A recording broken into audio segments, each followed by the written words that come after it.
Bismillah, alhamdulillah, salatu wassalamu ala rasulillah, wa ala alihi wa sahbihi wa man wala.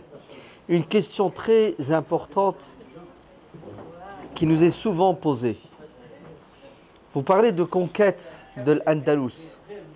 Qu'est-ce une conquête si ce n'est qu'une invasion d'une armée étrangère pour dominer un peuple? Au nom de quoi, vous, musulmans, vous justifiez des conquêtes?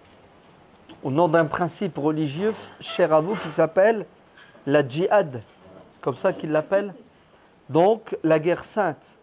En vérité, vous êtes des gens intolérants qui imposez votre religion au peuple faible. Il faut répondre à cette accusation qui ne tient pas la route face justement aux réalités historiques. Et l'histoire de l'Andalous est l'exemple que vous devez utiliser. Pourquoi? Pour faire taire les calomniateurs, pour faire taire les détracteurs de l'islam qui accusent l'islam et les musulmans d'avoir commis des génocides ou la guerre sainte, comme ils disent, c'est-à-dire imposer leur religion par les armes à ceux qui ne sont pas musulmans. Si le projet de l'islam, si l'objectif de l'islam et le projet des musulmans, c'était d'imposer leur religion aux non-musulmans par la force, alors les non-musulmans auraient disparu de la sphère géographique musulmane dès les premiers temps. Comment vous m'expliquez que les musulmans sont restés 809 années en tant que force politique, militaire, culturelle, etc. en Andalousie avec des juifs et des chrétiens? Si l'islam était une religion qui s'imposait par la force, ces juifs et ces chrétiens auraient été convertis ou éliminés. En vérité, l'Occident a une capacité incroyable de jeter la patate chaude chez celui qu'il considère comme son ennemi.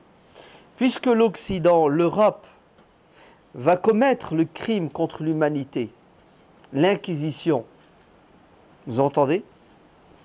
Contre les musulmans, mais aussi contre d'autres peuplades, pour se justifier, ou plutôt pour gagner du temps, en accusant l'autre de péché que lui-même il a fait, mais il accuse les musulmans d'être quoi? D'être des conquérants, des envahisseurs, qui font le djihad, c'est-à-dire la guerre sainte, comme ils l'appellent. Non, les musulmans n'ont jamais fait de guerre sainte au sens chrétien du terme, c'est-à-dire dominer les autres et imposer sa religion ou l'éliminer s'ils refusent. Vous allez dire, mais qu'est-ce qu'ils ont fait alors les musulmans? Vous allez savoir, c'est tout bête, c'est tout simple. Les musulmans se sont sentis investis dès les premiers temps d'une mission. C'est quoi cette mission? Elle est résumée par un homme qui s'appelle Rib'i ibn Amir, qui s'est retrouvé face au général en chef des armées perses, Rostom, qui lui a dit: qu'est-ce que vous êtes venus faire, ô vous les Arabes, réputés pour être des voleurs et des violeurs et des va-nu-pieds, chez nous en Perse? C'est sans doute parce que vous avez faim, vous avez soif, vous êtes venus piller nos richesses, comme vous avez l'habitude de le faire entre vous. Rib'i va lui répondre: oui, tu as raison. Les Arabes étaient exactement comme tu les décris jadis. Jadis, on était comme ça. On était même pire que ça. On enterrait des filles. On en avait une, ça passait, la deuxième, ça cassait. Mais on a reçu le message divin. Un homme est venu, il nous a sortis des ténèbres.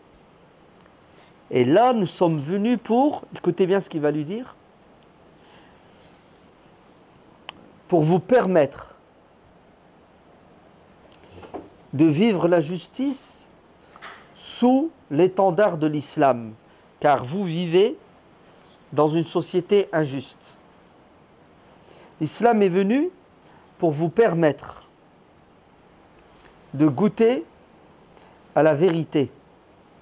C'est-à-dire, on est venu vous donner le choix d'adhérer ou non à l'islam. Parce qu'avant, vous n'étiez pas libre, car vous étiez soumis à des dictateurs qui utilisaient des religieux pour que le peuple soit un troupeau de moutons. Et l'être humain qui n'a pas le choix n'est pas libre. Alors, on se sent investi d'une mission qui est la suivante: libérer les peuples de la tyrannie et de la domination de l'homme par l'homme, du fort qui domine le faible. Notre message est un message libérateur, salvateur. Et c'est vrai, la preuve, quand les musulmans vont arriver en Égypte, ils vont libérer les chrétiens coptes qui étaient dominés par leurs cousins chrétiens romains, et les coptes, quand ils vont voir la justice des musulmans, vont se convertir à l'islam. En majorité, une minorité de coptes resteront chrétiens et ils existent toujours en Égypte après 1400 ans. Pourquoi ils n'ont pas été éliminés? Pourquoi ils n'ont pas été forcés à embrasser l'islam?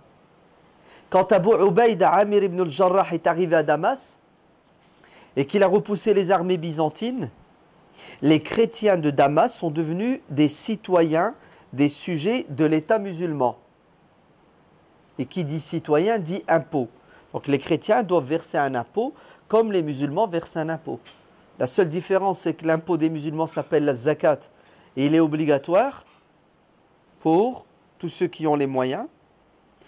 Et que l'impôt du non-musulman s'appelle la jizya, la dîme, et il n'est obligatoire que pour les hommes, pas pour les femmes, ni pour les enfants, ni pour les religieux, ni pour les malades, ni pour les handicapés, que pour les hommes en âge de porter les armes.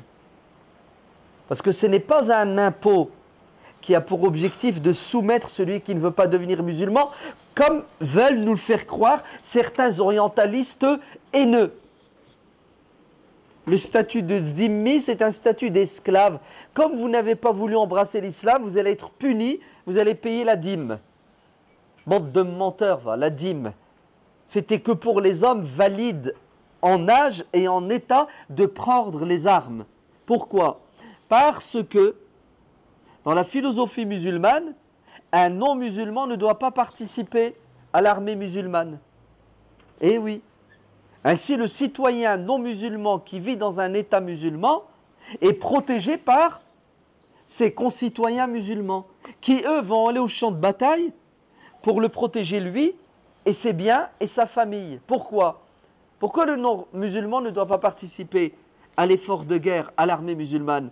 Parce que les musulmans considèrent que l'effort de guerre, ce qu'on appelle le djihad armé, le qital, c'est un acte religieux. Et demander à des non-musulmans qui vivent dans une société musulmane de participer à l'effort de guerre qui a une dimension religieuse, c'est leur imposer ta religion.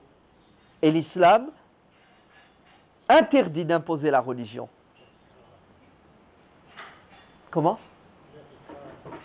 La ikraha fi din, point de contrainte en religion. Donc la dîme, la jizya, c'était en échange du service militaire qu'ils ne pouvaient pas faire. Donc on ne peut pas parler de conquête en vérité au sens occidental du terme. Car la conquête signifie pour nous occidentaux l'invasion, la domination, l'exploitation, l'élimination. Quand les musulmans vont arriver en Andalousie, vous savez ce qu'ils vont faire? Ils vont détruire les obstacles. Et quels étaient les obstacles à l'époque? Les puissants qui dominaient, les politiques et les religieux, qui faisaient de 90% du peuple le tiers-état. Ça va, ça vous dit quelque chose? Des esclaves qu'on exploitait.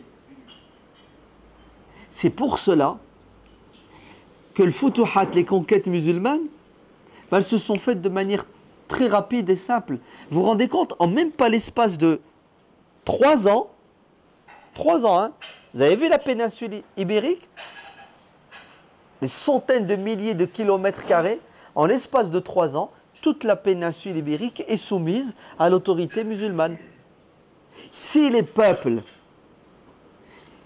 n'avaient pas accepté la présence des musulmans, jamais l'armée de Tariq et de Moussa ibn Nusayr, combien? À peine 20 000 hommes quand vous les assemblez toutes les deux. 20 000 hommes, tu ne peux pas dominer et soumettre plusieurs millions de personnes. En fait, vous savez qu'est-ce qu'ont fait les Goths, le peuple de l'époque? Ils ont accueilli à bras ouverts les musulmans. Il n'y a pas eu beaucoup de résistance. Il y a eu des poches de résistance, mais elles n'ont pas duré longtemps. Face à quoi? Pas à la barbarie des musulmans, mais à la justice des musulmans. Et vite fait, qu'est-ce qu'on va avoir? On va avoir des gens qui vont se convertir à l'islam, et d'autres qui ne deviendront jamais musulmans, qui resteront juifs et chrétiens jusque la 1492, et les chrétiens vont massacrer les juifs et massacrer les musulmans et les expulser. Donc on n'a pas de leçon à recevoir, vous entendez, de personnes qui veulent nous coller cette étiquette. Alors aujourd'hui c'est terroriste islamiste, c'est ça? À l'époque c'était des conquérants. Non, Gustave Le Bon dit, l'humanité tout entière n'a pas connu de conquérants plus miséricordieux que les musulmans. Car jadis, les conquêtes avaient un objectif purement quoi? Matériel. Mais les musulmans ne pénétraient pas, ne pénétraient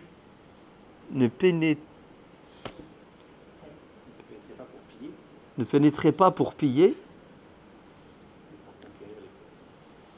Ils pénétraient pourquoi? Pour permettre de répandre leur religion et de diriger dans la justice. Vous allez me dire, oh là là là là là là là, tu angélises, c'est pas possible. Non, les musulmans ont imposé leur religion par le feu et l'épée. C'est faux. Écoutez bien. Le prophète sallallahu alayhi wa sallam a enseigné à ses compagnons que lorsqu'ils arrivaient devant l'ennemi, ils devaient lui faire 3 propositions. 3 propositions. Écoutez bien, vous les invitez à se convertir à l'islam. S'ils acceptent, ce sont vos frères avec les mêmes droits et les mêmes devoirs. Vous entendez, hein? Tu n'as pas le droit. Les sahaba, les tabi'in, les tabi'in, lorsqu'ils arrivaient devant l'ennemi, ils commençaient par les négociations, jamais par le conflit armé. Vous entendez, hein? C'est obligatoire. La négociation, c'est quoi? C'est 1. Convertissez-vous à l'islam. Voilà ce que c'est que l'islam. Ouais. S'ils acceptent, ce sont vos frères avec les mêmes droits et les mêmes devoirs. S'ils refusent, vous voyez bien qu'il y a de la liberté. S'ils refusent, alors,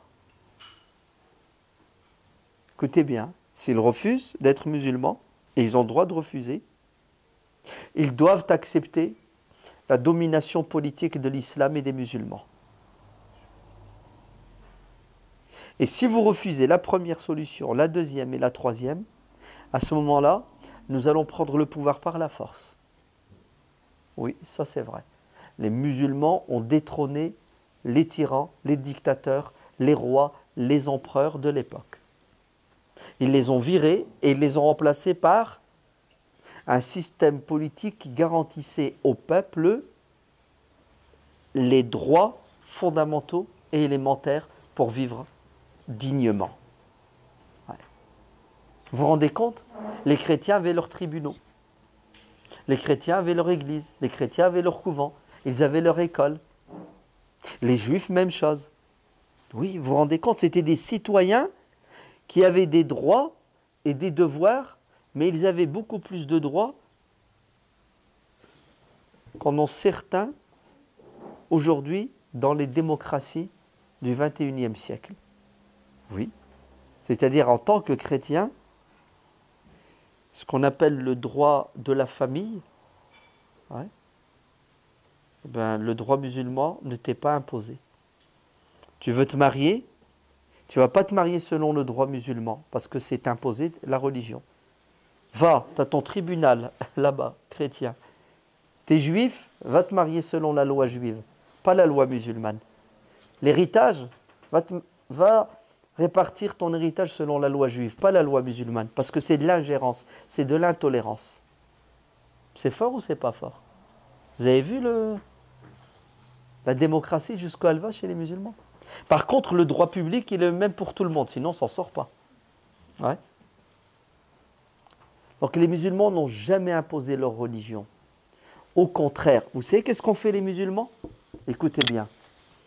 Ils ont pris le risque de mourir pour que les autres soient libres d'être ou de ne pas être musulmans. Et ça, personne ne l'a fait de l'histoire de l'humanité. mourir, se sacrifier pour que l'autre qui n'est pas musulman ait le choix d'être ou de ne pas être musulman. Le sahabi arrive. Ils font le siège de Damas. Pourquoi vous faites le siège de Damas? C'est quoi l'objectif? C'est pour permettre aux Damascènes, aux habitants de Damas, de pouvoir devenir musulmans ou ne pas le devenir. Le compagnon, il est prêt à mourir pour que le non-musulman puisse avoir le choix. Bon, je vais vous faire une scène. Je suis un compagnon, j'arrive, Damas, boum, etc. On a gagné, les Romains se sont sauvés. Et là, on a une population chrétienne à Damas. Je fais quoi maintenant avec ces Damascènes? Je fais quoi avec eux? Regardez bien. Je vais me mettre en mode être humain normal. Ouais. C'est ce que je leur dis. Je leur dis, vous allez tous devenir musulmans. Je n'ai pas fait 500 km pour rien. Je ne viens pas de risquer ma peau. D'ailleurs, j'ai perdu un œil, j'ai perdu un bras. C'est ça? Mon copain, là, mon pote, il est mort. Mon frère, là, il est mort. Je n'ai pas fait tout ça pour qu'à la fin, vous me disiez, non, on ne veut pas être musulman. Sinon, tout ce que j'ai fait, c'est quoi? C'est dans le vide. Vous comprenez? Donc vous allez vous convertir à l'islam, sinon je vous bute tous. Si j'étais normalement constitué, c'est ce que je ferais. Mais comme je suis musulman, regardez ce que je fais. Ohé, chers êtres humains, j'ai risqué ma vie, j'ai abandonné ma femme et mes enfants et mon boulot. Vous entendez, hein? Regardez, les autres sont morts. Maintenant, vous savez ce que vous allez faire? Vous allez vous convertir à l'islam. Vous ne voulez pas vous convertir, vous avez le droit. Il n'y a personne qui a fait ça, vous entendez, dans l'histoire de l'humanité. Risquer sa vie pour que l'autre puisse avoir le choix de choisir entre sa religion et une autre religion. Et au final, certains se sont convertis à l'islam et d'autres ont refusé. Et ils sont restés vivants et ils ont vécu dignement. Lorsque Abu Ubaïd a pris la ville de Damas, écoutez bien, les chrétiens de Damas vont verser l'impôt. 2 mois plus tard ou 3 mois plus tard, peu importe, les nouvelles arrivent. Les Byzantins reviennent à l'attaque pour reprendre Damas. Abu Ubaïda réunit son QG et vous savez ce qu'il prend comme décision? De faire marche arrière parce qu'il n'a pas la capacité d'arrêter l'attaque des Byzantins. Avant de partir et de laisser la ville, il appelle les responsables de la communauté chrétienne de Damas, et vous savez ce qu'il fait? Il leur rend l'impôt. Il dit, tenez votre fric. Pourquoi? Parce qu'il y avait un deal entre vous et nous. Vous nous donnez l'impôt et on vous défend. Maintenant, comme on ne peut pas vous défendre, on s'en va, tenez votre argent. Vous vous rendez compte? Allahu Akbar. Vous savez qu'est-ce qu'a fait le cardinal de Damas? C'est le chef des chrétiens de Damas. Vous savez ce qu'il a fait? Et c'est écrit noir sur blanc dans le livre d'histoire. Il a appelé les chrétiens à prier pour que Dieu donne la victoire aux musulmans contre les chrétiens byzantins, parce qu'ils sont justes. Et il l'a dit à Abu Ubaïda.